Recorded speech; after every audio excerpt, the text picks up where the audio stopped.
le vote vendredi dernier des projets de loi modifiant le code pénal et le code de procédure pénale charrie beaucoup de commentaires et soulève beaucoup de polémiques. Pas plus tard qu'avant-hier, l'opposition qui dénonce quand même une loi liberticide a introduit un recours au sein du Conseil constitutionnel qui est le juge des élections. Quel est aujourd'hui votre avis sur la question? Alors, écoutez, je vous remercie pour l'intérêt que vous portez à ma modeste personne pour aujourd'hui m'exprimer sur l'actualité politique et sociale du pays. Donc, ce qu'il faut noter, c'est que le code pénal et le code de procédure pénale sont des lois qui datent de 1965. Dans le cours de leur vécu, elles ont subi plusieurs modifications, notamment en 2007 et en 2016, pour en venir expliquer la dernière modification. Donc, dans la dernière modification du code pénal, donc on sait toujours qu'une modification du code pénal entraîne une modification du code de procédure pénale.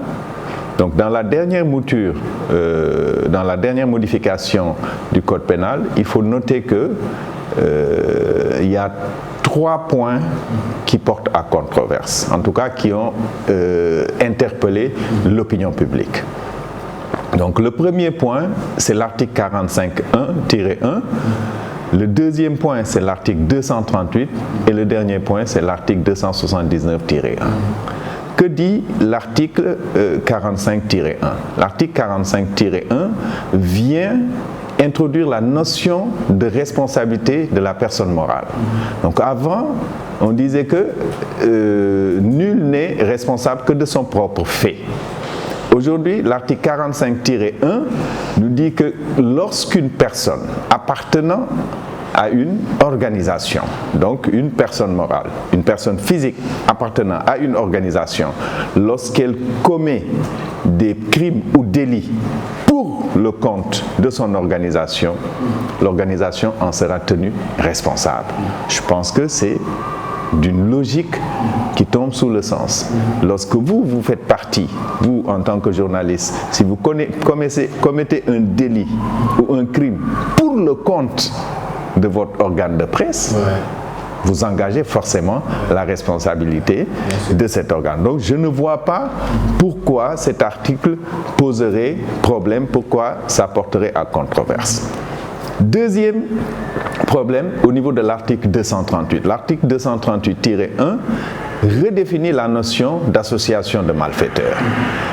L'ancienne version de la loi, qui date de 2007, nous dit que est considérée comme association de malfaiteurs toute organisation ou entente, quel que soit le nombre de ses membres ou sa durée, réunis en vue de perpétrer un crime ou un délit en direction des personnes ou des propriétés.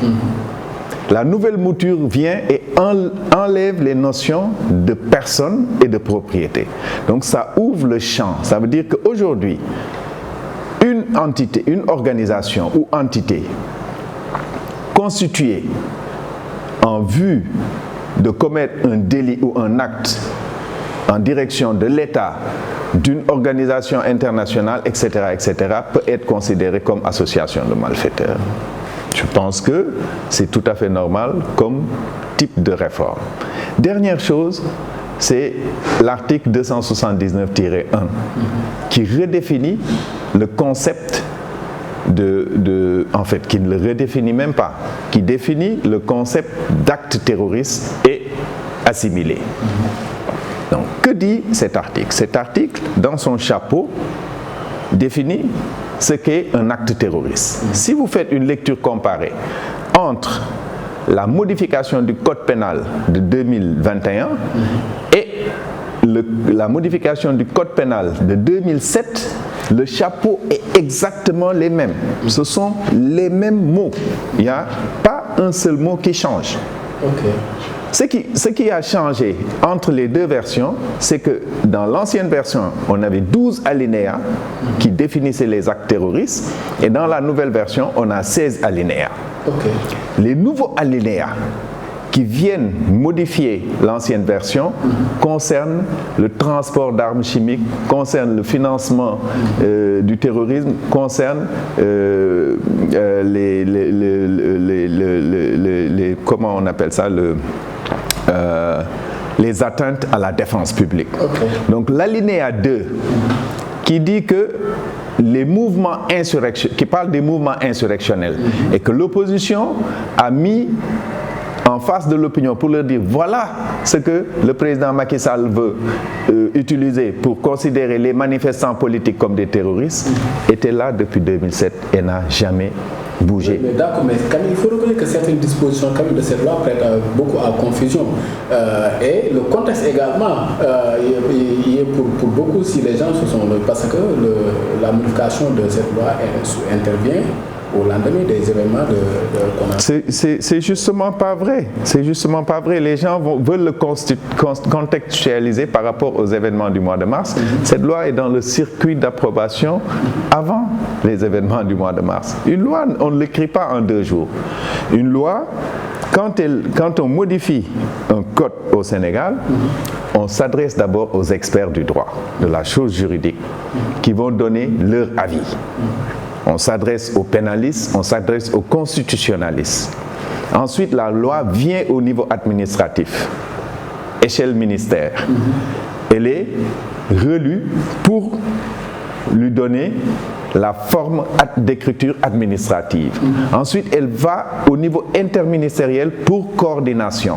Et ce n'est qu'après cette étape qu'elle va passer en Conseil de ministres pour être adoptée et envoyée à l'Assemblée nationale. Dire que cette loi est entrée dans le circuit après les événements de mars, c'est ne pas connaître le circuit de la loi. Mais quand vous voulez dire que la confusion est là, c'est-à-dire qu'aux yeux de l'opinion, aujourd'hui, on a comme l'impression que le président veut aujourd'hui se prévenir des événements qui sont sur le territoire national au mois de mars dernier. Parce que le président avait même menacé, avait même dit que jamais cette situation... Oui, bon, ça ce sont les déclarations du président. Je ne peux pas les... Cette loi est aujourd'hui ne vise pas un leader politique, comme le dit un député de l'Assemblée qui dit que la loi vise concrètement l'opposant Ousmane Sonko.